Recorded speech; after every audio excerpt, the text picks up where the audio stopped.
We begin tonight's episode with our first story, followed in the middle of nowhere. So, it was around August, and we had driven out to a beach outside of the town of Decoman. It's here we spent the majority of the day swimming in the ocean and just hanging out. It was myself, along with my cousin, my aunt and uncle, and my mom and dad. Around 8 p.m., my cousin and I got on board, and we wanted to go back to the city. However, since my parents hadn't seen my aunt and uncle in a few years, they wanted to stay a little bit longer. So, they told us we could head back to the house and they would join us later in the evening. Okay, no problem, we thought. So, we get into my cousin Danny's car and we begin the hour-and-a-half drive back to the city of Colima. Now, in order to get to the main highway, which leads us back to the city, you had to drive down a series of dirt roads that were pretty much in the middle of nowhere. There are no lights, and all you can see around you are palm trees and farm animals. You would see the occasional vehicle, but for the most part, all you had to light your way were your car headlights. So we end up reaching this mountainous area when all of a sudden we are able to see a car headlight fast approaching. We thought perhaps someone was in a hurry, and my cousin Danny moved to the side to let them go. However, they ended up slowing down as well, never choosing to pass us. This would be just the beginning. This vehicle, which looked like an unmarked police car, began following us for the next 10 or so minutes. Now, mind you, we are in the middle of nowhere, and we haven't seen anybody else in over 30 minutes. Well, after a bit of uncertainty, my cousin Danny is starting to get a bit annoyed. He does have a habit of having a short fuse, and this person or persons behind us were starting to get to him. Cálmate, Daniel. Nomás son unos chicos que no tienen otra cosa que hacer. Vamos, síguele, no les pones atención. Or, in English, I said, Calm down, Daniel. They're probably just some bored teenagers. They have nothing better else to do. Come on, let's go. Just ignore them. This didn't seem to faze Danny as he soon puts on the brakes. This causes the vehicle behind to turn on their sirens. So, I was right. They were police officers. But why would they only choose to now turn on their sirens? So we come to a stop, and Daniel steps out of the vehicle. Big mistake. I now watch from the passenger's rearview mirror as two men step out, each having their hands in their jacket pocket. Now it's important to note they look nothing like police officers. In fact, they looked very familiar. I'll mention that soon. Now, my cousin is armed, especially as there's been an increase in crime lately. Therefore, he wasn't nervous to take these guys on had they had something planned. Well, with the window down, I'm now able to hear that they mention me. Tú eres el muchacho que estaba con esa niña en la playa, ¿no? ¿Por qué no nos los das a nosotros si no tenemos que hacerte daño? ¿Sale? You're the guy who was at the beach with that girl, right? Why don't you give her to us and we don't have to hurt you? Does that sound good? That's when we remembered something. I forgot to mention this part, but while we were at the beach, these two older men, around I'd say mid-30s, began calling me names and trying to get me to go with them. My dad and uncle ended up chasing them away, but we felt as if they had bad intentions. Therefore, we ended up telling some nearby security guards. However, by the time they went to go talk to them, they were gone. So, that leads us to now. These two looked exactly as the ones we had seen hours ago. Well, my cousin pretty much tells them that if they don't stop following us, they'll be the ones that get hurt. My cousin then turns around, and he starts making his way back to the driver's door. Now, what ends up happening in the next moments was one of the most scariest situations I've ever been in.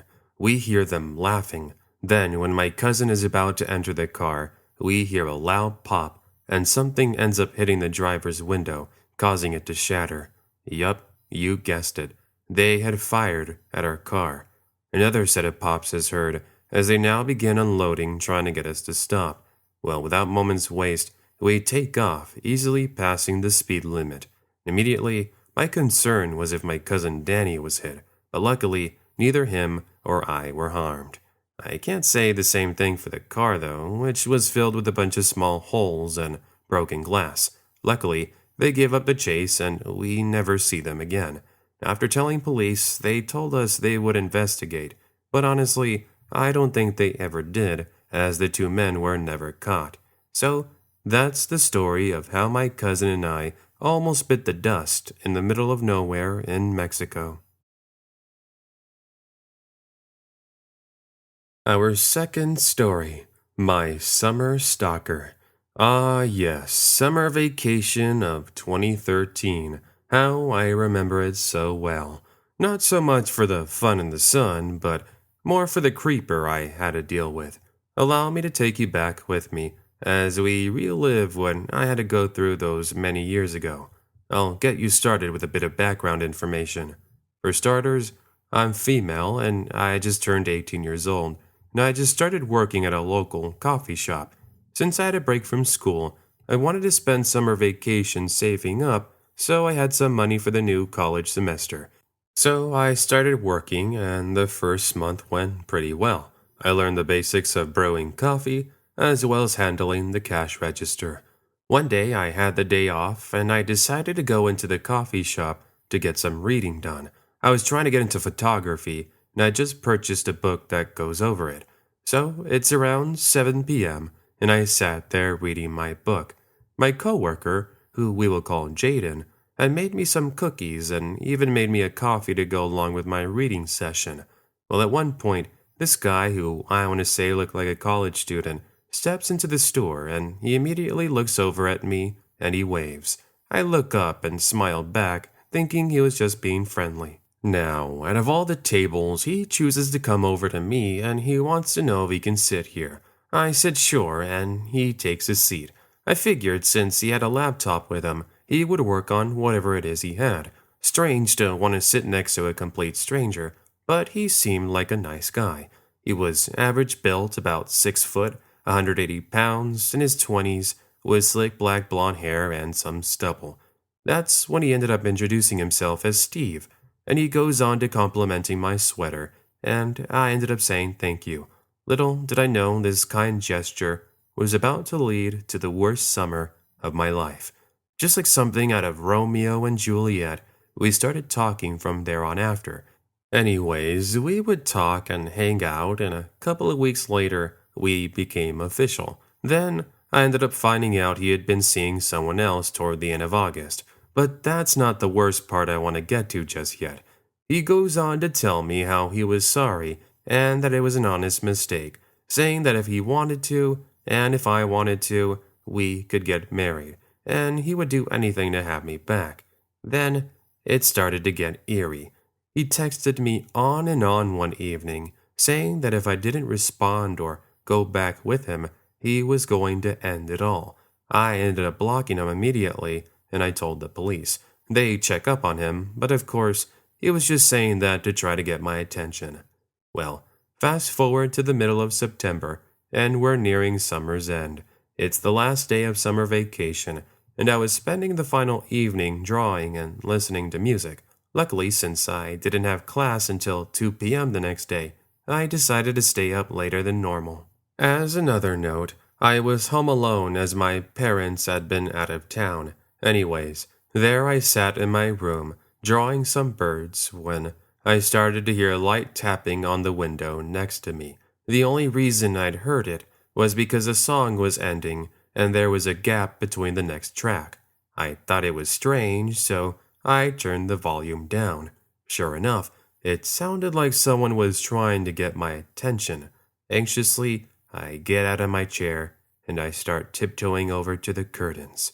Well, as soon as I open it, all I'm able to see is a shadow run off into the night.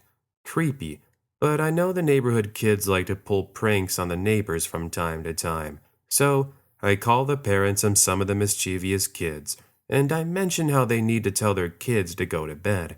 After all, it was around 10 p.m. They should be in bed.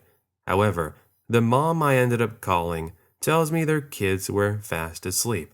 Okay, so another neighbor perhaps? I call a couple more, but they all claim it was neither of their kids. I'm slightly paranoid at this point, but just in case, I call the police and have them do a search of my property. As expected, they don't find anyone, but they do tell me to call back in case something happens. Moving on to around 3 a.m., I was in bed fast asleep when suddenly I hear a loud crash in the kitchen. I immediately jump up from my dream, and I'm fearing perhaps the house might be shaking. However, I'm able to hear someone stumble before hearing an audible, ugh. I froze. Someone had broken into my house. I locked the door, and I now go to pushing a chair to try and block the doorknob. From there, I'm on the line with police, and I'm explaining the situation. Hello? I need officers here, quick. Someone's in my house. I just heard the glass in the kitchen break. Okay, stay where you are and lock yourself in a room. We're sending officers immediately. Well, imagine to my surprise when I'm able to see the shadow of footsteps at my door. I had a nightlight in the hallway, which was now lighting whoever was standing there. My heart was racing as I can hear the person begin to move the door handle before beginning to kick. I'm now holding onto a golf club that I keep under my bed, and I'm sweating and shaking, and I'm thinking someone was about to get in. That's when I hear it. Open up, Emily. We need to talk. I recognized his voice. It was Steve. You're going to open the door for me, and we're going to my place, whether you like it or not. I tell him I already called the police and I was on the line with dispatch. He doesn't seem to care and he continues kicking at the door. Well, just when I think it's about to come down, I hear police officers yelling at him to drop it. I wasn't sure what they meant by drop it until the coast was clear. Turns out he had grabbed one of the kitchen knives from the sink, and what he planned to do with it is anyone's guess. He was taken in and he was locked up soon after. Turns out this wasn't the first time he had stalked someone. In fact, he had quite the record on him. Anyways, it's been almost 6 years, and I've since moved on. I'm now engaged, and I just recently graduated from the University of Arizona. As for Steve, I haven't heard what else happened with him. I just hope he learned his lesson and he got some help. Our third story, camping trip gone wrong. This took place approximately 5 years ago, and it still scares me thinking about it. Myself, along with my roommate Brandon, had decided to head to Denali National Park in Alaska, and we were to go on a weekend camping trip. Now, I know for most, it's not the ideal way of spending your summer vacation, but for us, it was entertaining. Little did we know what was awaiting us. So we arrive and we set up a camping spot about 5 miles outside of the parking area. Once we set up our 2 tents, we began strategizing what we wanted to do that evening. There was a spot we wanted to go check out, and it would allow us to see over the whole park, but it was quite a bit of a walk. So we ended up opting out of it, and instead we chose to go the following morning. After all, it was already 7 p.m., and the sun would be going down in about an hour. Fast forward 8 p.m., and we had some hot dogs and s'mores and were cooking on the campfire. We sat there talking, laughing, enjoying the evening, when suddenly we hear the rustling of branches. We were a bit surprised, but since this park is open for anyone, we were expecting a family, or even fellow camper going through. Sure enough, a man with a 12-gauge and who we assumed was his girlfriend step out saying hello. We say hello back, and they tell us they were camping about half a mile away. Sorry to bother you two, but were you guys sneaking around our campsite a bit earlier? Sorry, friend, but we've been here setting up our campsite and making food. Honestly, you two are the first ones we've seen ever since we got here. Okay, because we kept hearing footsteps around our campsite, and it sounded like people were whispering. I wanted to go check it out, but all we saw were shadows running away. We assured them it wasn't us, and after some friendly talk, they returned back to their campsite. We did think it was weird they'd think it was us that was responsible, but we would soon find out that we weren't exactly alone out there. Fast forward to about midnight, and Brandon and I are inside each of our tents. He was in his, and I was in mine listening to an audiobook I'd bought on my phone. At some point, I began to hear rustling of leaves. Now, the book I was listening to did incorporate sound effects, so at first, I thought that's what I was hearing. I take one of my earphones and I listen for about 10 seconds, but there's nothing. That's when I ended up getting a text message from Brandon. Hey man, knock it off with the noise. You know I'm a light sleeper. I texted him back, but the message didn't go through. Figure, since the connection out here is spotty at best. But why would Brandon think I was outside? After all, I've been inside the tent this entire time. But then, who was outside her tent? The footsteps weren't heavy enough to be a bear or a wild animal, so it had to be a person. I dared not peek through the zipper, but my curiosity was starting to tell me otherwise. Slowly, I open it just enough, and that's when I'm able to see them. There is this really tall dude going through our campsite, presumably trying to take what he could. But if that wasn't scary enough, the guy had an AR. All we had to protect ourselves with were a couple of hatchets and bear spray to keep any potential bear from coming after us. I remember feeling trapped. I wasn't sure if this guy was dangerous, and if he would attempt to come after myself, or even Brandon. I take a seat back, and I hold on to the hatchet with all the force I could. My next fear was he was going to start spraying into the tents, and that's what ends up happening. I hear some pops, and they go through the top of the tent. Immediately, I get down to the floor, heart racing, and I'm thinking this was how it ended. Even so, I was afraid he had gone after Brandon, as I didn't hear him. Perhaps he had dropped to the floor too, and he was hoping he wouldn't get hit. After the sound goes silent, I hear him walk over to my tent. This was it. This was my final moment. He opens my tent, and I'm now able to get a better look at him. We stare each other down for what seemed like an eternity, and that's before he says, Give me all your valuables if you know what's good for you. I didn't even question it. I gave him my phone, iPod, and the money I had in my wallet. From there, he walks over to Brandon's tent and demands the same thing. He hands over his phone and his money before the guy simply says, Thank you. Goodbye. Brandon and I stood there frozen as we thought he would turn back around and would decide to finish off what he started. Instead, Brandon and I recollect ourselves and we make a mad dash toward the couple we had encountered hours earlier. Perhaps they could help us. However, we were fearful he might react. Luckily, we remembered his name. We now make the 10-minute walk through the woods until we see a large tent. Hey, Billy? It's me and Brandon, the two kids you talked to earlier. We need your help. He steps out with his 12-gauge pointed, but he lowers it once he realizes who we were. We go on to tell him about the encounter with the creep from before, and immediately we call park rangers. We meet them halfway, and together with police, they do a complete search. But sadly, the man responsible was never found. Story number 5. He wasn't from the power company. I used to love staying home alone. That was until what took place when I was younger and more naive. I'll go ahead and give you all the details. So, early 2000s. I was around 12 years old, and it was the middle of July. I was home alone on a Tuesday afternoon, and I was minding my own business, playing some video games, and all in all, enjoying the air conditioning. At around 3 p.m., I hear someone knocking at the front door. I didn't really want to answer, seeing as I was home alone, so I continue playing, hoping they would leave. The knocking eventually stops, and my nerves are at a standstill. Give it another 10 or so minutes, and I get up to go grab some chips and a soda. But before doing so, I go to use the restroom. Now, there is a small window in the restroom that overlooks the backyard.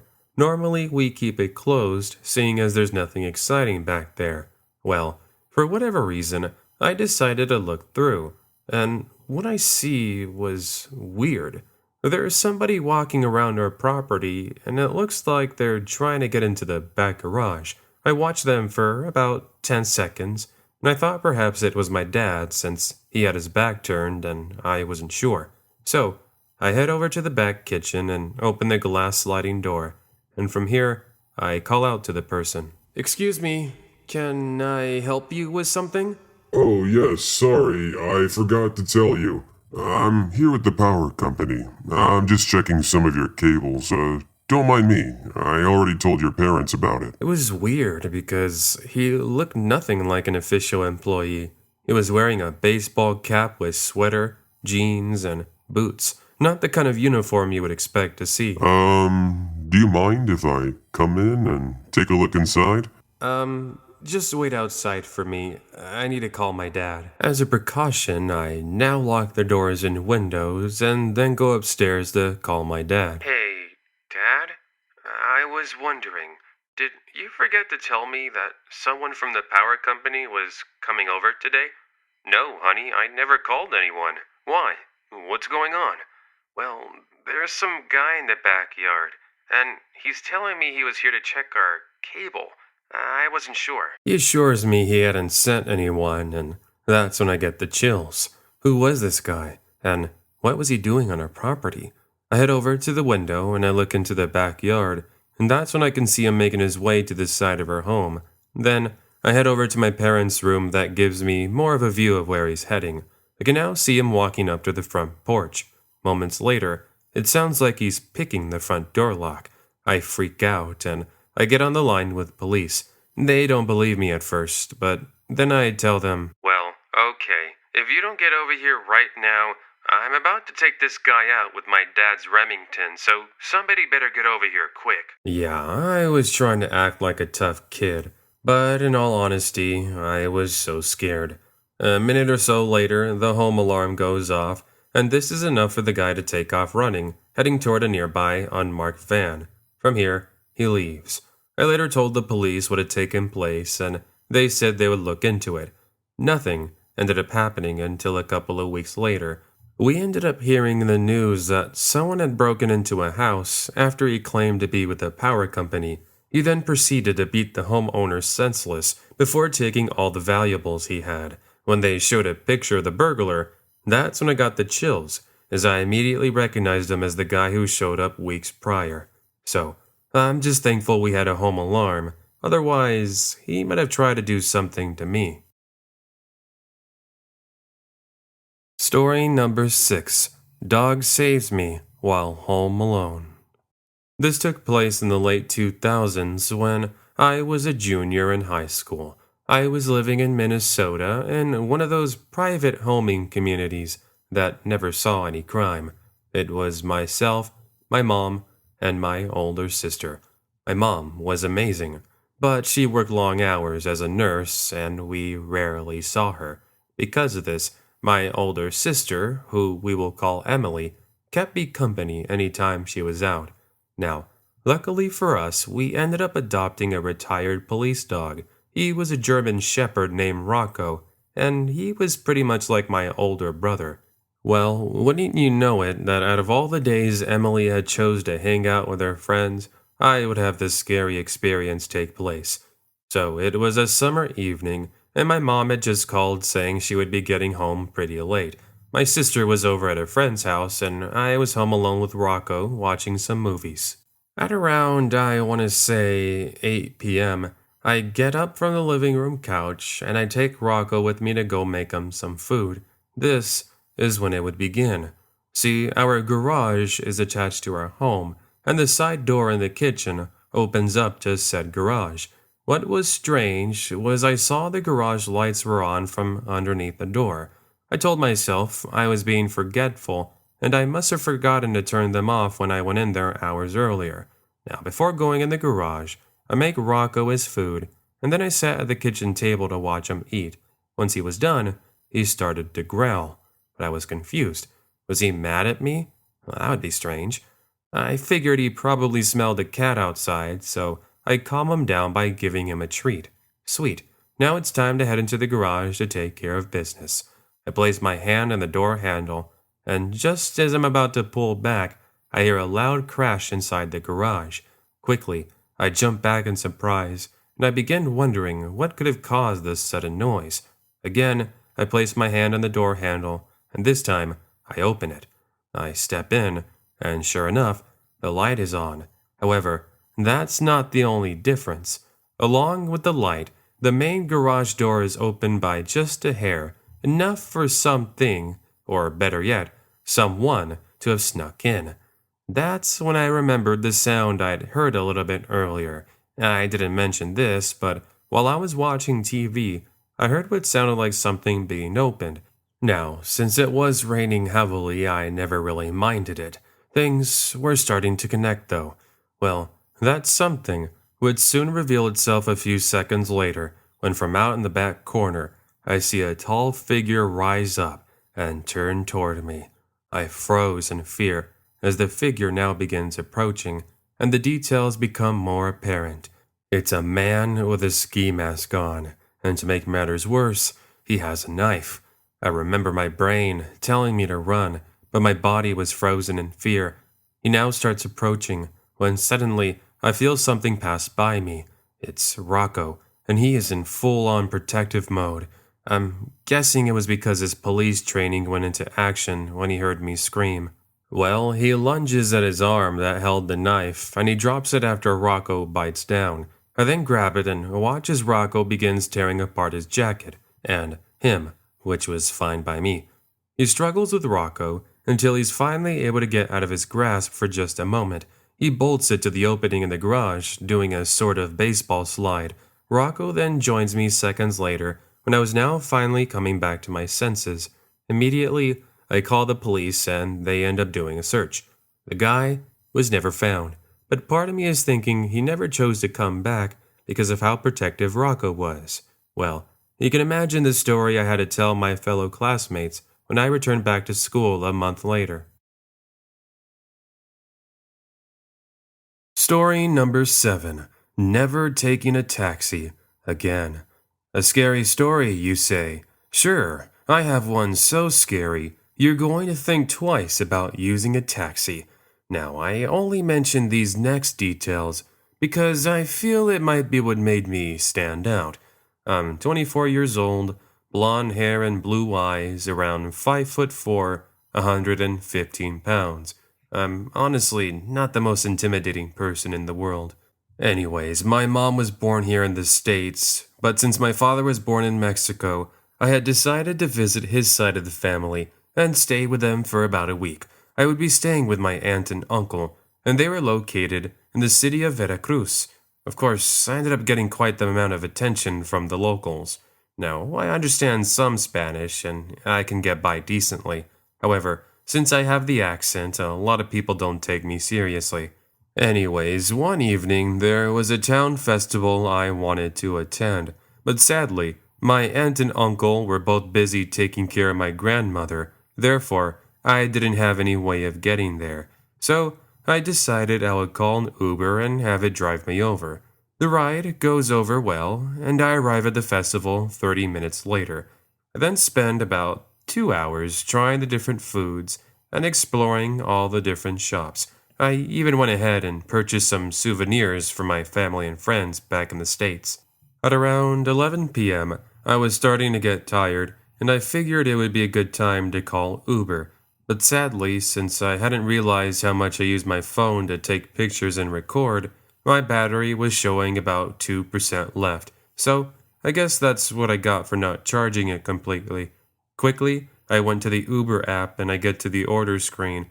But sadly, as expected, my phone was a goner, and I'm unable to make any sort of arrangement back. So, what to do now? It's 11:30 in the evening, and I'm in a city I don't even know. I guess I could have walked, but it would have taken me at least an hour, and I wasn't really feeling comfortable being out there on my own. It also didn't help that I was starting to get paranoid. So much so, I ignore the Uber and I call over a nearby taxi driver. He pulls over, and I give him the directions back to my aunt and uncle's place. He puts it into his map, and it's showing a 27-minute drive with light traffic. Sweet. Now, just let the taxi drive go smoothly, and I can get some rest. The first few minutes are okay, apart from the compliments he gives. He said how he never sees girls like me around, and goes on to say he wish he had someone like me. Now, we're talking about some 50-ish-year-old dude with a receding hairline. Nervously, I laugh it off, and I look out the window as we begin heading away from the fair. Now, for some reason, he kept looking back at me from the mirror, and I thought perhaps he was checking for cars behind us. There was even a point where we stopped at a red light and the light turned green, but he wouldn't stop looking at me. I tell him in my best Spanish the light was green, and he snaps out of his staring, and he continues. But I was starting to get a bit freaked out. So some time passes, and the streets I once recognized on the Uber drive here became unfamiliar.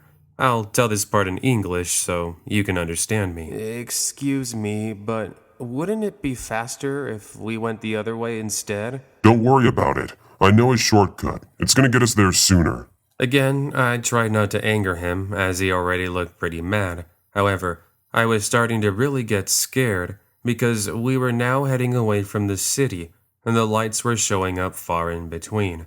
Now, for whatever reason, he then gets on his phone, and he starts talking to someone. I guess since he thought I didn't really speak Spanish, he starts whispering some things. All I understood was that he was telling someone, and I quote, he had scored, and how we were going over to their place to have fun with me. I'm wanting to jump out at this point, but I needed a better way of leaving, and luckily, I get my break. We start slowing down as we reach a nearby 24/7 convenience store, and quickly, I unlock the back, and I jump out, and I make a 10-second dash to the front door. Luckily, the creeper was slow to react, and everybody inside looks at me surprised as I then begin explaining what had happened to the best of my ability. We then look out the window, but the taxi was nowhere to be seen. Thankfully, they let me use a phone, and I call my uncle, and he arrives in record time. Of course, he was angry I left without saying anything, but more than anything, he was happy I was safe. So, I don't know what the taxi driver had planned, but if it wasn't for us reaching that convenience store, I might have lost my opportunity to get away. Story number 8. Late night stroll turns into a chase. This surely might not be as bad as other stories you've heard, but it sure got to me. I was traveling in Spain for the summer, and I was staying in a nice quiet seaside hotel. Now let me tell you, the view was incredible. I was right next to the beach, and it was a sight I still remember retelling my experience right now. But that's not what I'm here to talk about. It was my third day at the resort, and I was in the mood for some snacks. Sadly, the ones here were pretty pricey, so I figured I could go to a convenience store I had seen when I first got here. Anyways, it's around 1 in the morning, and I make my way over to the store. I pick up a Sprite and some trail mix, pay for it, and begin the 10-minute walk back. Now, as expected, it's late, and most of the nearby streets are empty. The only thing lighting the way are the occasional street lamps and buildings in the distance. This is what made it difficult to see someone hiding. As I pass an alleyway, I began to hear footsteps stumbling close behind. I turn around, and there is this tall, lanky man wanting to know if I had some extra money on me. I tell him I had none, and I continue on my way. However, I don't think this response was what he was looking for. Fast forward another 2 minutes, and I pass by yet another alley entrance. I now look to my right for a second, and there is a tall figure slowly stumbling out from the darkness. That's when I started to put things together. These back alleyways must connect somehow, and the guy from earlier used them to get in front of me. Sure enough, it was him, except now he has a machete. I'm not even joking. He demands I give him any valuables I have on me, to which I respond by running back to the store. He gives chase, but I lose sight of him after a minute of running. I was so scared. I thought that at any time he was going to jump out from behind a corner, but luckily, I catch a break when I see a police car patrolling. I wave them down, and I tell them about the creep, to which they go and investigate. In the end, about 10 minutes later, I learned from the police he had had one too many drinks in his system. So, that was the story of Mr. Machete Man in Spain. Story number 9. Being followed at night. Okay. So I went on vacation with my parents to California to go to Disneyland. This was back in July of 2017. We had stayed at the Red Lion Hotel in Anaheim Resort. It was pretty cool because we could see the fireworks pretty well in the evening. One other thing to mention is that we are originally from Florida. Therefore, this was an entirely new experience. Something else to mention is I have a friend that lives in a city about 20 minutes away. She actually moved out here to work at Disneyland. Anyways, on one of the evenings, my friend Michelle and I decided to head to the nearby Anaheim Convention Center to play Pokemon Go. There were a few people out and about, and we even talked with fellow players. I kid you not, we were both really into the game, and we hadn't realized how late it was getting, as it was now close to midnight. It's now Michelle and I are making our way back to the hotel. But before getting there, we see a 7-Eleven, and I tell her I wanted to get some food. We go over and pick a couple of hot dogs, chips, and soft drinks, and we sit outside to enjoy our late-night meal. About 5 minutes in, a man crosses the intersection and starts approaching us. He looked homeless, with a big scruffy beard, long hair, and tall. He goes on to say things like, "What are you two young girls doing out here by yourselves alone? You know, there are a lot of bad people out here at this time. Do you two need me to walk you somewhere?" He didn't seem genuine by his speaking pattern, and you could tell he wasn't all there. "That's okay, sir. Our parents are inside the 7-Eleven and they're grabbing some things. Thanks for the offer, though." An obvious lie, but we were hoping he would get the hint. Instead, he took a seat next to us, and he wants to know more. He wants to know how old we were, where we were from, and if we were interested in seeing, and I quote, his special collection. It started to get really uncomfortable, so we get up and make our way to the nearby trash can to throw our trash away. He once again follows. Now my friend and I look at each other with that face of, seriously? We make our way over to the intersection, and that's where he's just a few feet behind us. The light eventually turns green, and both Michelle and I make a mad dash to the other side. He then proceeds to do the same thing.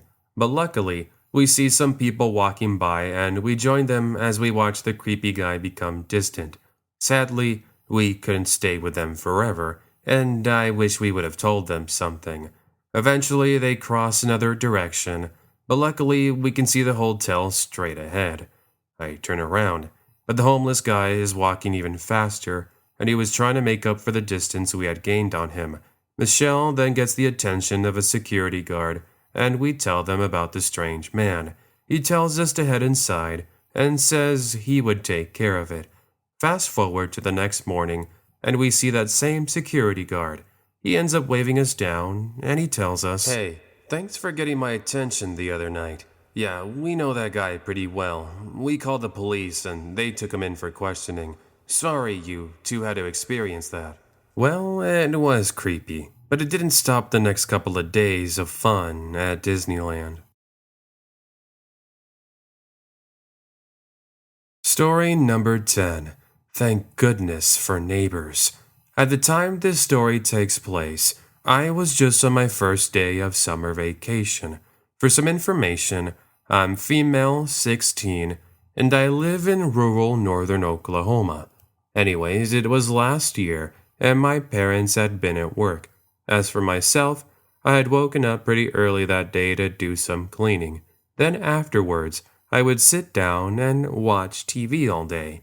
I mean, come on. Now that summer break was here, I was getting ready to do pretty much whatever I wanted. But before I get into that, let me tell you a bit about my surroundings. I live pretty much in the middle of nowhere, where the closest neighbors are approximately half a mile away. Also, we're really good friends with them, and we can count on their help anytime the situation calls for it. Actually, they are going to play a role in this story. So, there I am in the living room watching Family Feud, and I'm munching on some popcorn, when out of nowhere, I can hear what sounds like scratching. That's the best way I can describe it. I turn the volume down, and I tell myself it's most likely my cat Fluffy. However, I look to the other couch, and I can see him fast asleep. Okay, well, we don't have any other pets, so what could be causing the noise? Regardless, I make my way down the hallway, and I notice that the noise is getting louder. It's sounding like it's coming from my bedroom. Nervously, I take a peek in, but I realize I can't see anything since I have dark curtains. Now, the more I paid attention to it, the more I began to realize that the scratching I was hearing wasn't against the window itself, but rather the window screen. It's almost as if someone was trying to take it off. As I'm pondering this, the noises stopped, and I stood there confused. However, another 20 seconds later, I'm hearing the same thing, but now it's sounding off from the other room next to me. This was my dad's office, where he usually does his work. So I tiptoe my way over and I opened the door, and through the curtains, which were lighter than mine, I can see a shadow of somebody tall attempting to take the screen off. Honestly, I was so scared, but at the same time, I was furious that someone would try this. I now grab the cell phone out of my pocket and I call our neighbors. Henry, the man that lives there, answers almost immediately. Hey, how are you doing? Is there anything you need? You're not outside my house, are you? No, I'm making a sandwich at the moment. Why? What's going on? I think someone's trying to break into my house. Wait, really? Okay, I'll be right over. Go into the attic and lock yourself in there. I'm gonna see what's going on. In case you're wondering why I didn't call the police, it's because they're at least a 30-minute drive away. It was better to call my neighbor as he was pretty much like my second uncle. Well, instead of going into the attic, I actually do what I think was pretty dumb. I walk up to the window and I open it ever so slightly.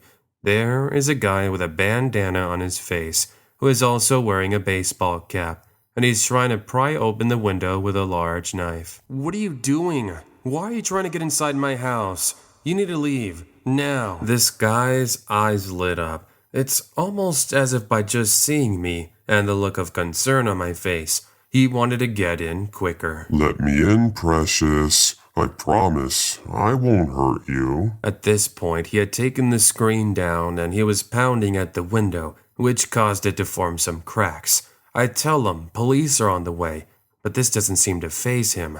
But just as it seems the window is about to break, I can see a car fast approaching. Sure enough, it's my neighbor Henry, and he isn't alone. In fact, he had brought his brother with him, and they're both armed. In summary, they get the guy to drop the knife, and they keep him put while I call the police. He is taken in, and I never hear from him again. Story number 11. A Man's Best Friend. This just happened 3 weeks ago. Currently, I live in a townhouse with another friend of mine from college. He owns a pet bull named Boxer. Now, a lot of people we know, even friends, always get scared anytime they see him, but to be honest, he's a sweetheart. He loves his belly rubs, and he even does tricks. Even so, you wouldn't want to mess with him. This was one of those times where if it hadn't been for my roommate's pet bull Boxer, things could have turned out much worse. So, to mention really quickly, we had just thrown a surprise summer birthday party for my roommate Max. It was his 23rd birthday, and we invited our friends as well as his family. We had a lot of fun, and the two of his brothers that were there ended up staying over the night. My roommate Max, though, ended up going to work the next day. So his brothers stayed until around 10 a.m. the next day, and they chose to leave after breakfast. So, once everybody was gone, I spent the next hour cleaning and organizing. At around 1 p.m., I make myself some food and I sat down at the computer to do some video editing. Boxer was at my side taking a nap and we were enjoying the cool air conditioning. We must have sat there for about an hour, and that's when I hear a door opening. Now I found this strange, as I was supposed to be the only one home. Max worked until 5 p.m., and he wouldn't be home for a few more hours. My best guess was I had left the front door open. That, or maybe one of his brothers had a key and had forgotten something. Confused but intrigued, I get up from my chair and I make the walk over to the front living room. By this point, Boxer had walked past me and was already in the living room barking and growling. Finding Boxer's behavior odd, I turned the corner to see a man looking through some cupboards in the kitchen. It was obvious this was a possible burglar, but part of me was saying to act cool and try not to escalate things. Besides, maybe this was a friend of Max. "Excuse me, but I think you have the wrong house. I need you to leave." The man looks homeless and stares at me for a few seconds, and then looks down at Boxer. Note that at this point, we were right next to the kitchen, and we were near the kitchen knives. My first concern was he was going to reach for one, which he almost ends up doing so, but by this point, Boxer was just about to bite down, but he jumps out of the way, and he makes a mad dash towards the front door. Boxer chases him out, and we both watch as he runs down an alleyway. After securing everything was locked, I call Max and I give him a description of the man. Of course, he doesn't know him, as neither did I. We did end up telling the police, but nothing ever came of it. It's been almost a month, and I'm not sure who he was, but we haven't seen him again. But the fact he tried reaching for one of the knives tells me he had bad intentions. Either way, thank you, Boxer. You really saved me that day. Before we get to the last story, I just want to say thank you once again for making it this far in the video. Remember, if you'd like to see more, including previews and exclusive content, then make sure to be following me over on my Instagram, @TheCreepyFoxOfficial. Thanks. On to the last story. Story number 12. Dad to the rescue. Bear in mind, this just happened a week ago, and I'm still pretty shaken up. Myself, along with my mom and dad, live in a small town in northern Wales. Our home is 1 story, and it's fairly small. 2 bedrooms, 1 bath, living room, and kitchen. The normal. Well, it being summer break, I've pretty much spent my time playing on PlayStation. This was yet another one of those nights. Both my mom and dad were out, and weren't expected to be back home until around 11 p.m. The reason was because some friends of theirs were having a birthday party. I wasn't really a fan of going, so I told them I would be okay by myself. I mean, I'm 16, so I don't think they were too worried. So I'm playing Marvel's Spider-Man while eating one of those microwavable pizzas in my room. That's when I hear knocking at the front door. It's around 7 p.m., and I didn't really mind it too much. I do know that my dad had ordered a part of his car, and I figured the delivery man was just knocking to let the person inside know the package had arrived. I figured I would go grab it once I was done with this mission. That way, I could also throw the pizza box away. After a minute, the knocking commenced again, only this time, it was much louder. Okay. Now I was starting to get a bit nervous, but as a precaution, I call my parents and I say, "Is that you guys knocking at the front door?" "No, we're still at the restaurant." "Why?" "Okay, because it sounds like someone's trying to break in." In actuality, I wasn't even sure this was the case, but I was really scared and try to make a big deal about it. My dad assures me I'll be fine and says he's heading over. Luckily, the restaurant they had the party at was only 5 minutes of a drive away. In case you wonder why I didn't call the police, it's because my dad is a police officer, and this happened to be his day off. He also carries a concealed arm in his car. I now go to my room, and I can still hear the knocking. I'm in there for about 3 minutes, and that's when I hear the door being opened. I knew it wasn't my dad, because he was on the line with me. The footsteps then begin making their way in, and they start getting louder. I now go quiet, as the footsteps stop at the base of my door. Hello? Is anyone in there? I know you're in there, kiddo. I saw you through the window. I wasn't sure what he was talking about, but maybe he had been stalking the house for the past while and happened to see me when I walked by a window. He begins kicking at the door. All the while, my dad is hearing this on the other line. My dad, 30 seconds or so later, says that he's here. I then hear a car door open and close, and sure enough, my father sprints into the house armed, where he ends up finding the guy who surrenders almost immediately. He was taken in, and as of right now, he's being held for this, along with another series of crimes. For one, I'm happy he was caught, but at the same time, I'm still having nightmares.